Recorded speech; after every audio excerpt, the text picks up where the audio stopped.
busy siyang ina. Pero nakapag-text din agad eh. Huwag ka nang papasok dito. Huwag na kayo magdadala ng camera. Kayo lang yan, hindi kasama kami dyan. Ayun yung makunan eh. Yun ang goal namin, makunan ng mami. Kasi mas nakakatawa mami ko. Okay, you're good. Okay, from the tables, taga-Movie Star magazine, please. Your name. Wow! Just go. Hindi kilala ni Tony ito na Alex. Talaga naman. I'm Janina from moviestarmag.net. Question lang, if hindi ba kayo nagkakapikunan? Kunyari, pag si Alex, pinabatukan ka niya or sinasabulutan. Parang okay lang yun sa'yo. Hindi. Physical, wala naman kami pikunan. Mas nagkakapikunan kami through words. Pero physical... Parang hindi na tayo nagkakapikunan ngayon sa words. Oo. Di ba easy? Ngayon di na kami masyado. Ano na lang, minsan-minsan na lang.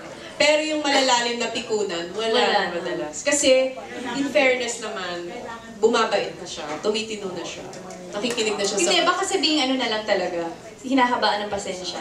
Pero lahat ng tao may hangganan. Baka sooner episodes, makikita nila yun. Pitik, yung pitik! Kaya siya bitin. Okay? Oo. Sige. Si Tita, siguro an important question from Tita. Dito, Kuya Dindo Balares ng balita. Kuya Dindo, go. Tony, tinanong kita minsan kung paano kayo pinalaki at ganyan kayo. Ganyan sa hyper. Tapos, ang sagot mo kasi, butter ba yun? Huh? Butter. Ano yun? Joke No, yung it's ano mo. abuse. Oo. It's abuse. Kinarek pa. Kay Alex, anong sagot mo? Paano po kami pinalaki? At ganyan kayo. Kasi nakakatuwa kayong pagmasdan.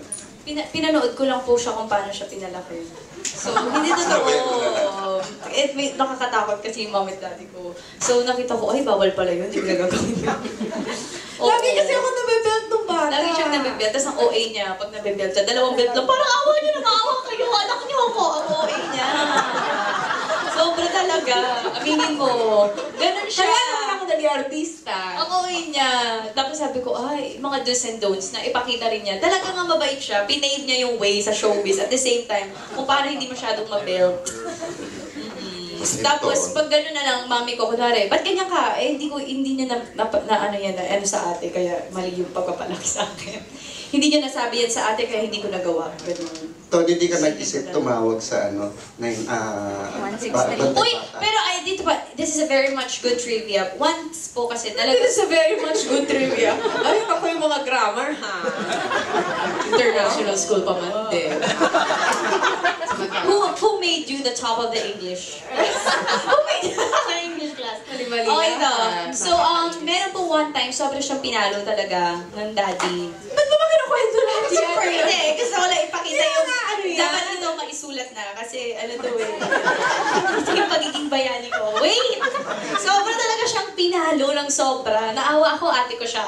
So sabi ko sa daddy, Hindi nagsulat naman ako. sobra, belt lang. Binelt ka talaga ng super. Super belt ka. So nagsulat ako, sabi ko, Mom, Dad, yung ibang palo po sa ate, ibigay niyo na lang sa akin. So ang mami ko sabi, tumigil ka nga dyan. So sabi ko, Daddy, binigay ko sa Daddy. Okay, dapa, binil talaga ako. Nakuha mo yung mga Totoo, pero dun ko na ipakita, nung time na yun, parang naano ako. Tapos ngayon ko lang na-realize, grabe, nagpakuha ko ng mga 3 belt para sa'yo. Sumalo ka. Nabayaran Di mo mo ba alam ito? yun, di niya alam yun kasi syempre umiyak siya. Pero nasalo ko. Ewan ko dyan. Gusto mo lang Totoo yun talaga! Tanong mo sa daddy, tapos pag ganito ko, daddy, ba't mo ako pinalo? Eh kasi may sumalo sa kapatid ko, eh di okay, nagpakahero ka. So sana po mainag, Alex Bayani. Ganun po yung expected ko. Yun yung expected ko. Ikaw pa gumawa ng headline mo. Sa headline. Ang kapal na mukha, naku siya pa nagsulat. Ay, bibigay ni Kuya Dinto. Sige ka. Kabayani ka. Recommended niyo ba yung ganong pagpapalaki? Ako, so far ngayon, when I reached the age of, nung nag-30 ako this year, na-realize ko since I've matured so much, and the way I fear my parents and the Lord, yung faith na na-instill sa amin na value, sabi ko, siguro hindi naman i-belt, kasi yung lumang pamatakaran nun, di ba? Talagang kailangan ma-belt yung mga bata. Pero as much as possible, kung paano kami pinalaki ni Alex, gusto ko ganun din ko papalakihin yung mga anak ko, yung may takot sa magulang. Actually, hindi more than takot, yung may respeto. Yun. Thank you. Okay na kayo, Dids? Okay, thank you. Thank you rin sa pagpalo sa kanila. Ayan, sino may question here?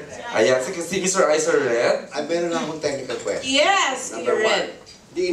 Sa mga taga-ABS-CBN Mobile, is this exclusively for subscribers of ABS-CBN Mobile? And what if you have, is this not available to non-subscribers, pero may bayad? Number two. Number three, how often do you upload the episodes on the mobile? Yes, this is exclusive to ABS-CBN mobile subscribers because we'd like to be able to give our subscribers, a different and unique experience, for being on ABS-CBN mobile. Siyempre dahil ABS-CBN ito, then we think may expectation ng mga subscribers namin na bigyan sila ng mga magagandang content at mga shows the same way that we do on TV. So since this is exclusive, then and in fact it is a free service to ABS-CBN mobile subscribers, then we're not selling it elsewhere. No? So it remains that way. In terms of upload, Ralph? Yeah, doon naman sa upload, ang goal namin is to upload this every Saturday, 12 noon if I'm not mistaken. So gusto namin gumawa ng regular habit sa mga subscribers namin na every Saturday ng tanghali, maabangan po nila yung Team Gonzaga. Hindi ito naka-archive na if you wanna open the application, which is Team Gonzaga, you can watch it anytime you want. Naka-archive po. Once po